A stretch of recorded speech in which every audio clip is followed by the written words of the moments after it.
दिवाळीच्या तोंडावरही शेतकऱ्यांना मदत न मिळाल्याने काँग्रेसतर्फे अमरावती तहसील कार्यालयासमोर काळी दिवाळी आंदोलन करण्यात आले। खासदार बळवंत वानखडे यांच्या नेतृत्वाखाली हे एक दिवसीय आंदोलन पार पडले। यावेळी महायुती सरकार विरोधात जोरदार घोषणाबाजी करीत निषेध व्यक्त करण्यात आला। अरे फडणवीस सरकार काय म्हणते? अरे फडणवीस सरकार काय म्हणते? अरे सरकार काय म्हणते? अरे सरकार काय म्हणते? शेतकऱ्यांना तातडीने आर्थिक मदत आणि नुकसान भरपाई द्यावी अशी मागणी काँग्रेसने केली। आंदोलनस्थळी कार्यकर्त्यांनी झुणका भाकर आणि ठेचा खात प्रतिकात्मक पद्धतीने दिवाळी साजरी केली। या आंदोलनात काँग्रेसचे पदाधिकारी व कार्यकर्ते मोठ्या संख्येने सहभागी झाले होते।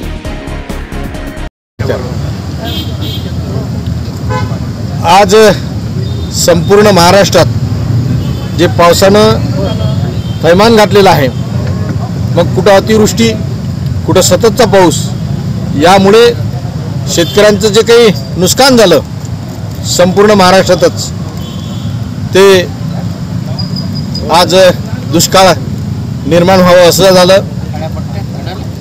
त्या निमित्तानं शेतकऱ्यांचे जे काही शासनाचे जे काही पोकळ घोषणा आहेत, त्यांचं जे पॅकेज आहे ते अतिशय थोडं आहे, त्याचप्रमाणे फसवंसुद्धा आहे। घोषणाच्या नावावर शेतकऱ्यांची इथं फसवणूक होत आहे।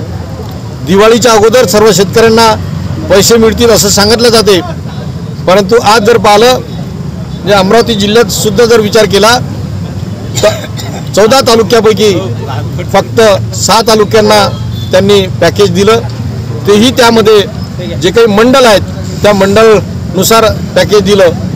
म्हणून शेतकऱ्यांची दिवाळी खूप अडचणीची चालली आहे। आज कंट्रोलमध्ये सुद्धा शेतकऱ्यांना गहू मिळत नाही, तिथेही ज्वारी मिळते। म्हणून त्याचा निषेध म्हणून जिल्ह्याच्या माजी पालकमंत्री आदरणीय यशोमतीताई ठाकूर, जिल्हा काँग्रेस कमिटीचे अध्यक्ष बबलू देशमुख, वीरेंद्र जगताप यांच्या नेतृत्वात आज संपूर्ण जिल्हाभर काँग्रेसचं हे काळी दिवाळी म्हणून बेसन भाकर खाऊन त्याचा निषेध आज करत आहोत। इथे अमरावती तालुका काँग्रेस कमिटीच्या वतीनं हे आंदोलन आहे।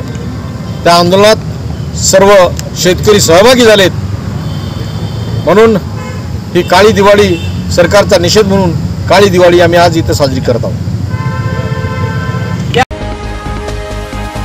Bureau report, the sting operation news, Amravati.